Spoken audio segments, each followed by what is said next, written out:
Hai guys, welcome back. Terima kasih untuk kalian yang sudah klik video ini.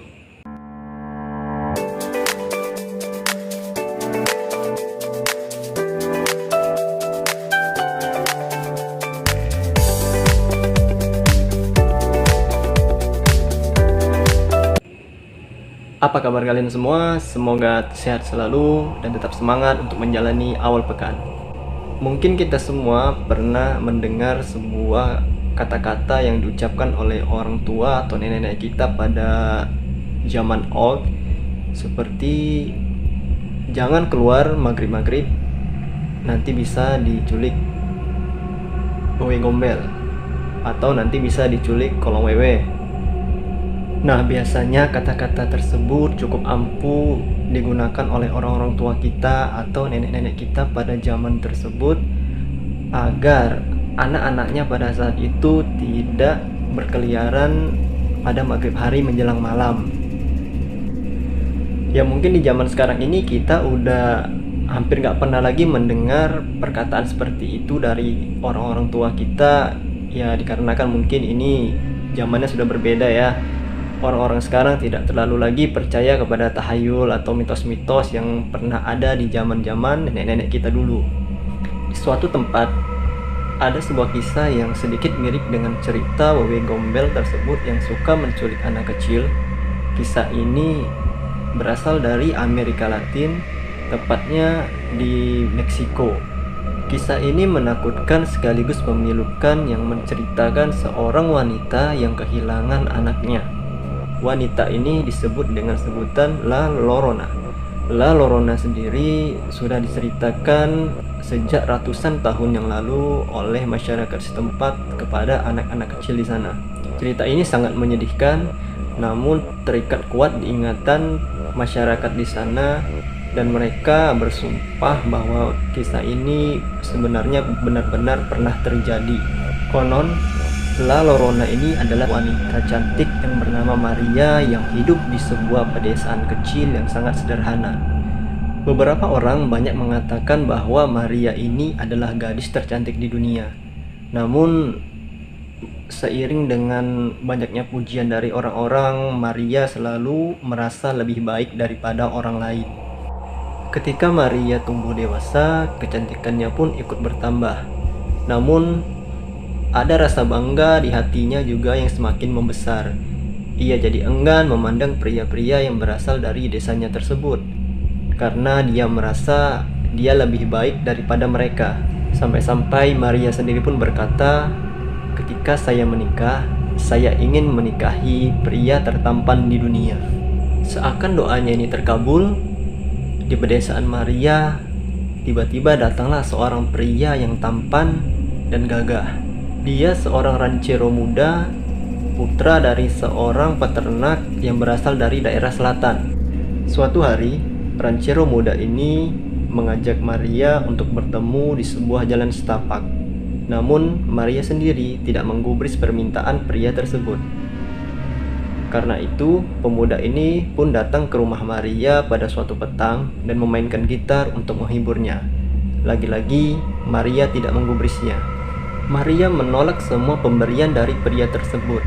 Pria ini pun mulai terperdaya dengan permainan Maria, sehingga ia berkata, "Saya bersumpah saya akan menikahi gadis itu." Dan semua berjalan sesuai dengan permainan Maria. Tidak butuh waktu lama, mereka pun akhirnya bertunangan dan menikah. Setelah menikah, awalnya semua berjalan dengan baik.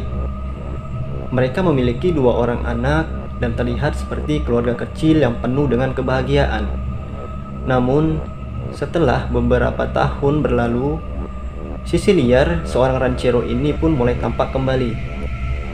Ia sering meninggalkan kota dan pergi berbulan-bulan lamanya. Ia hanya kembali untuk menemui kedua anaknya, dan ia sama sekali tidak memikirkan Maria.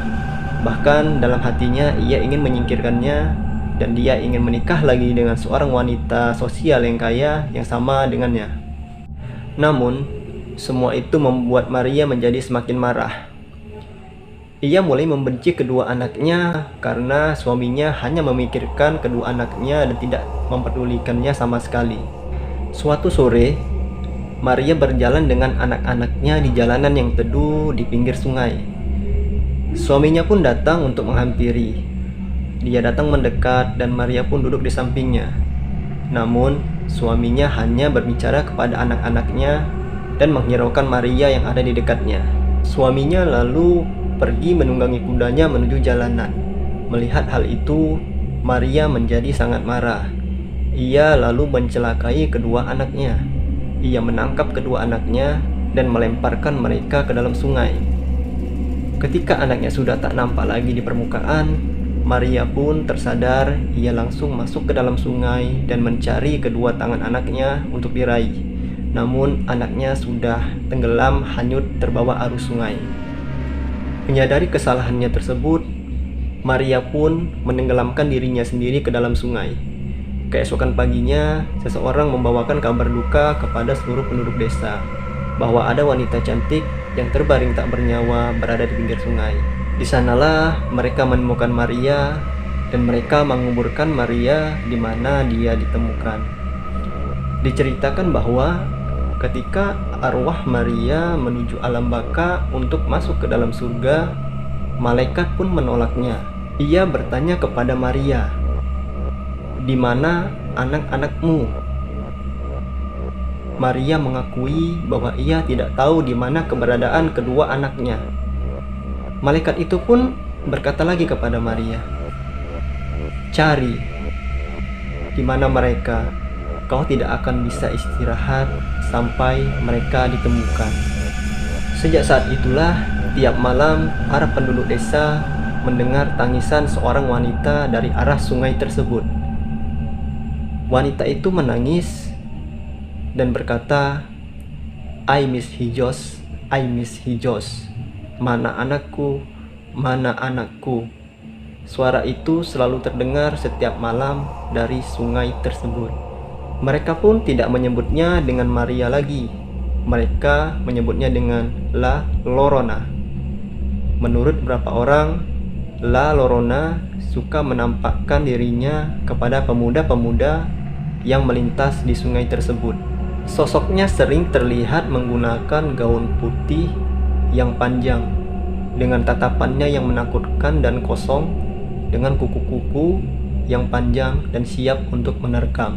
Kisah wanita yang menangis ini diceritakan kepada anak-anak muda sebagai peringatan agar anak-anak pada saat itu tidak berkeliaran lagi pada malam hari, karena bisa saja La Llorona menangkap mereka dan tidak mengembalikan mereka. Namun, banyak juga para orang tua yang menjadikan legenda ini untuk mengajarkan kepada anak-anak gadis mereka agar tidak terlena dengan pemuda-pemuda kaya yang berpenampilan bagus, serta mengajari para anak gadis mereka untuk berhati-hati dalam masalah percintaan. Dari cerita ini, pelajaran apa yang bisa kalian ambil? Namun yang pasti, sebagai manusia kita tidak boleh untuk selalu terus merasa bangga dengan diri sendiri. Dan tentu saja di seluruh penjuru dunia masih banyak lagi cerita-cerita atau kisah-kisah yang kita tidak ketahui. Apakah itu kisah nyata? Apakah itu hanya sebuah mitos? Kita akan ketemu lagi di next video. Jangan lupa untuk tinggalkan jejak, klik subscribe, like, comment, and share. Sampai jumpa lagi di season selanjutnya. See you.